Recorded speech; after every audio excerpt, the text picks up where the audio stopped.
मंत्र ऐसा बताने जा रहा हूं मैं आपको दोस्तों।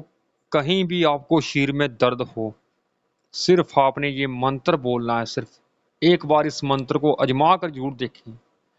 ये मंत्र महाकाली का बहुत ही शक्तिशाली मंत्र है। और ये सबसे बड़ी बात यह है कि दोस्तों, जो मैं मंत्र बताता हूँ वो शावर मंत्र बताता हूँ। शावर मंत्र जो होते हैं वो किलित नहीं होते। और शावर मंत्र भगवान शिव ने शावर मंत्र की रचना किस तरीके से कराई थी वो भी बताता हूं मैं आपको, यानी कि आपको शावर मंत्र का ज्ञान हो पूरा। दोस्तों, जैसे कि आपने सुना होगा कि 24 घंटे में एक बात हमारी सच होती है। और भगवान शिव ने गुरु गोरखनाथ जी को, मच्छिंद्र नाथ जी को उस वक्त ये मंत्र बोलने को कहा था जबकि जीवा में साक्षात सरस्वती बैठी होती है। 24 घंटे में एक बार उस वक्त ये शावरी विद्या का निर्माण हुआ था। यानी कि अगर आप एक बार भी इस मंत्र को बोल देते हैं तो जो भी मंत्र में लिखा होता है, जो भी बात लिखी होती है मंत्र में, वो सच हो जाती है।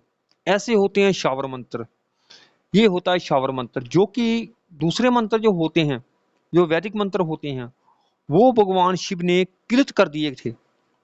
हालांकि ये नहीं कि उनमें शक्ति नहीं है, शक्ति उनमें इनसे भी ज्यादा है शावरी मंत्रों से। लेकिन ऐसा है कि वो किलित हैं। वो एक बार में, दो बार में, 100 माला में, 150 माला में वो उत्कीर्णित नहीं हो सकते। उनकी एक जप संख्या भगवान शिव ने लिख दी थी ताकि उनका कोई दुरुपयोग ना कर सके। वैसे वैदिक मंत्र से शक्तिशाली मंत्र कोई नहीं है, शावर मंत्र तो कुछ भी नहीं है उनके आगे।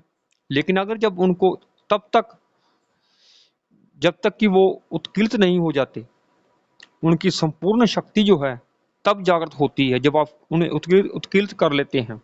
उनकी एक जप संख्या होती है। हर अलग अलग मंत्र की, हर मंत्र की अलग अलग जप संख्या होती है। कोई 3 लाख में, 5 लाख में।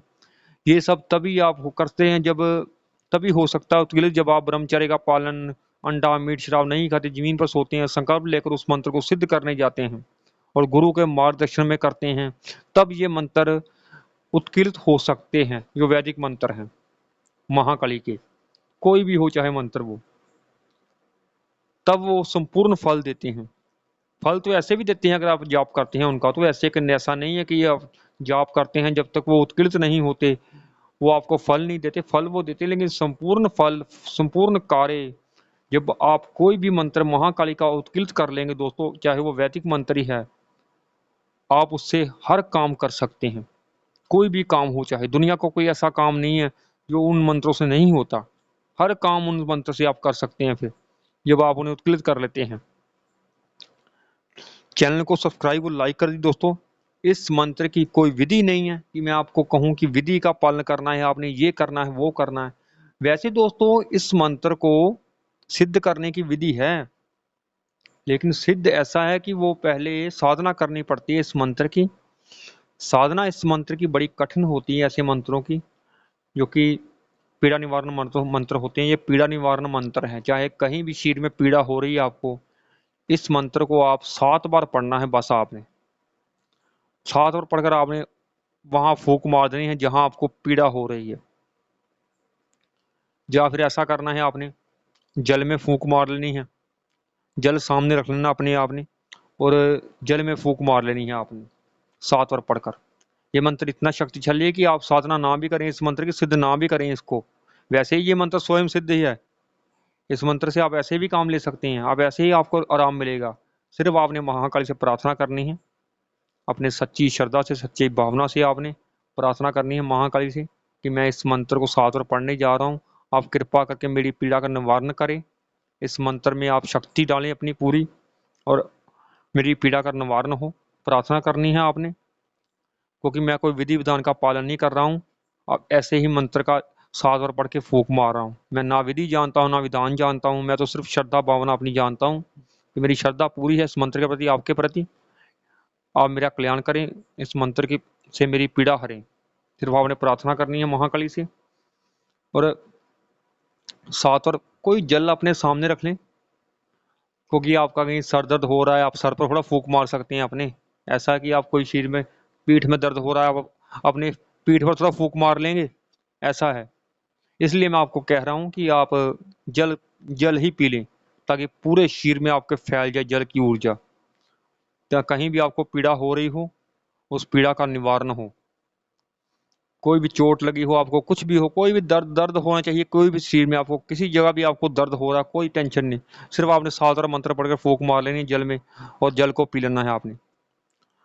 और दिन का इसमें कोई पाबंदी नहीं है, दिन कौन सा भी हो, ये को कमेंट ना करें मुझे को कौन सा दिन होना चाहिए, कौन सा वार होना चाहिए, कौन सा समय होना चाहिए।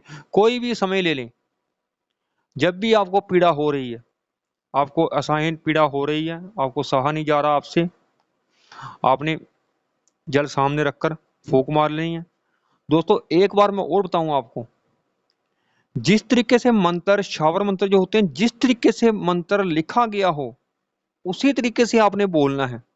जैसे कि स्क्रीन पर आपका मंत्र चल रहा है, वहां एक जगह पीरा लिखा हुआ है, पीरा, पीड़ा नहीं लिखा, पीरा लिखा हुआ है। तो आपने ये नहीं कि अपने लगाकर बोलना कि यार पीरा नहीं होती, पीड़ा होती है, ऐसा नहीं करना आपने। ये पीरा लिखा तो आपने पीरा ही बोलना है, पीड़ा नहीं बोलना। क्योंकि ये शावर मंत्र जो होते हैं अलग अलग भाषा में होते हैं, कोई बंगाली में होता है, बीच बंगाली मिक्स होती है, जंगली भाषाएं मिक्स होती है इनमें, शावर मंत्रों में अलग अलग भाषा में मंत्र बने होते हैं, ये कई भाषाएं मिक्स की होती हैं इन मंत्रों में। इसलिए जिस तरीके से मंत्र लिखा गया है उस इसीलिए मैंने आपको मंत्र लिख कर दिया हुआ है। मंत्र लिखा जैसे वैसे ही आपने बोलना है, अपनी मर्जी से कुछ नहीं करना आपने, नहीं तो वो मंत्र कार्य नहीं करता, उल्टा प्रभाव देता है फिर। ये याद रखें, क्योंकि ये शावर मंत्र हैं, इसके फिर उल्टा असर दिखाता है ये अपना मंत्र। मंत्र ध्यान से देख लें, और कुछ ही पूछने के लिए आप कमेंट कर सकते हैं, वैसे पूछने वाली कोई बात नहीं है इसमें, सबको तो मैंने बता दिया है आपको। जय महाकाली। फिर भी आप कमेंट में जय महाकाली लिख दिया कीजिए, इससे कि आपका कल्याण होता है। जो आप लिखते हैं भगवान का नाम लिखते हैं तो जय महाकाली।